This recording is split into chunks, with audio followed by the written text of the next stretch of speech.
नमस्कार दोस्तों, मैं मनीष गॉड मोटिवेशनल स्पीकर।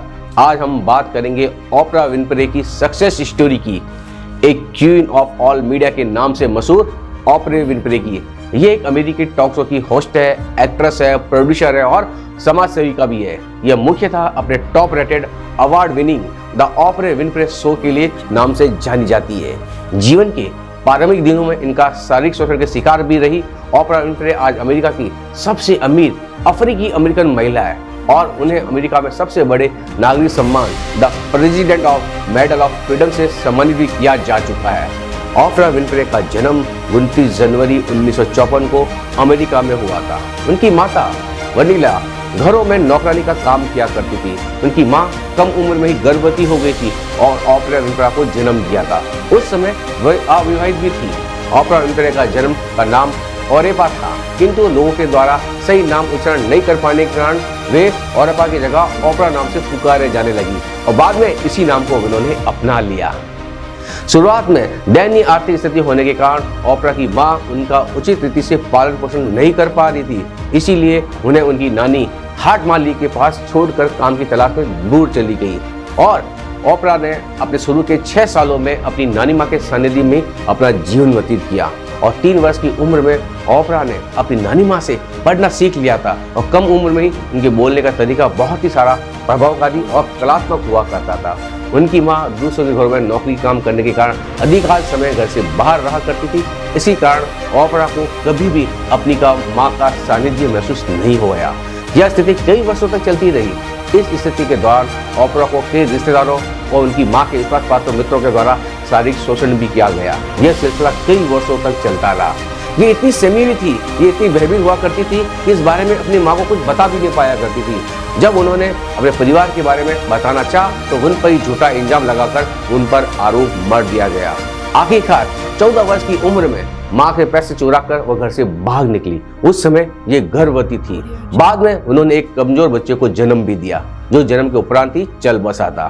कुछ समय बाद उनकी मां ने उन्हें किसी तरह से खोजकर वापस लेके आ गई और उनका दाखिला हाई स्कूल में करवा दिया। उनकी मां चाहती थी कि ओपरा किसी भी तरह से पढ़ लिखकर अपना भविष्य बनाने लायक बन जाए और कुछ समय बाद फिर उनकी मां ने ओपरा को उनके सौतेले पिता वर्मन के पास भेज दिया और उनके पास वापस कभी नहीं बुलाया। वर्मन जो थे बहुत ही अच्छे पिता थे, बहुत ही अच्छे नेक दिल के इंसान थे और उन्होंने ओपरा को न सिर्फ सुरक्षा पनाह दी बल्कि उनमें अनुशासन डिसिप्लिन भी लेकर आया। ओपरा स्वयं को पढ़ाई और स्कूल की गतिविधियों में झोंक दिया। वो खुद को साबित करने के लिए कुछ दिखाना चाहती थी।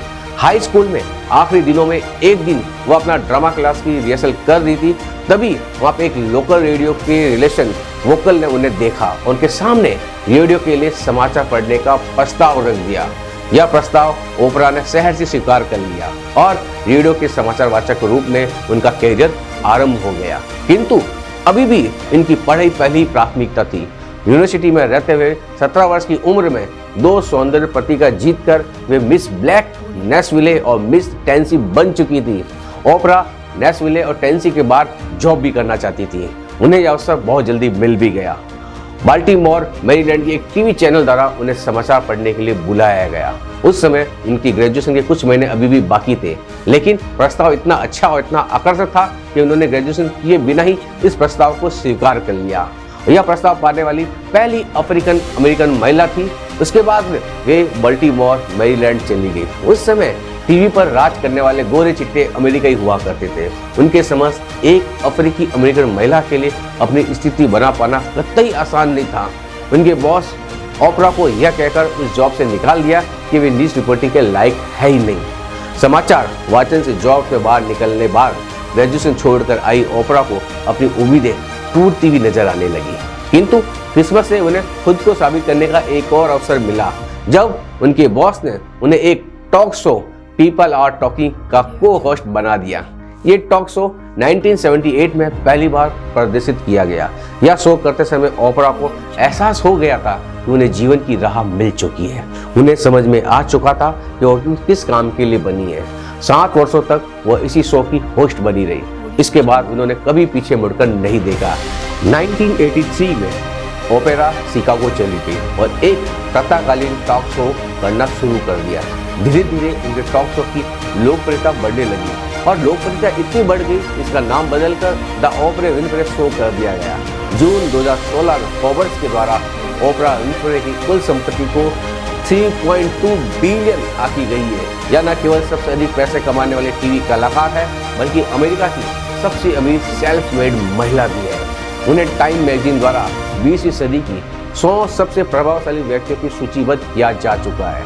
2003 में फोर्ब्स पत्रिका ने उन्हें विश्व के अरबपति सूचियों में शामिल भी किया है।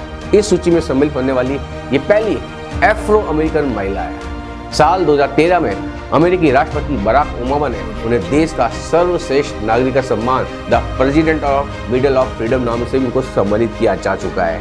टीवी के बाद आरोपा ने फिल्मों का भी रुख कर लिया था और स्टीवन स्पीलबर्ग की फिल्म द कलर पर्पल में उन्हें सर्वश्रेष्ठ सहायक अभिनेत्री द ऑस्कर अवार्ड से भी नामांकित किया जा चुका है। ओपरा विनफ्रे लेखन से जुड़ी रही है और 5 बेस्ट सेलर पुस्तकों की को-ऑथर भी रह चुकी है। ओपरा विनफ्रे आज न केवल विश्व की एक प्रभावशाली व्यक्तित्व है बल्कि एक प्रेरणा का स्रोत भी बन चुकी है, जो जीवन में आए बुरे दौर को बदलकर, हालात को बदलकर सफलता के बाद जीवन में सकारात्मक परिवर्तन लाकर खुद की मेहनत और लगन के साथ सफलता के शिखर पर पहुंची है। आज ये सबके लिए बहुत अच्छी मिसाल है। तो दोस्तों, ये थी ओपरा विनफ्रे की मोटिवेशनल स्टोरी जो शून्य से लेकर शिखर तक पहुंच गई। शुरुआती दिनों के अंदर हजारों स्ट्रगल करने के बाद वो घबराई नहीं और आज वो महिलाओं के लिए नहीं बल्कि पुरुषों के लिए भी बहुत बड़ा एक मिसाल बन चुकी है। दोस्तों, इसी प्रकार के आपको मोटिवेशनल वीडियो मिलते रहें, इसीलिए आप हमारे चैनल को सब्सक्राइब करें और कमेंट बॉक्स में जाके लिखिए ये दिल मांगे मोर। धन्यवाद।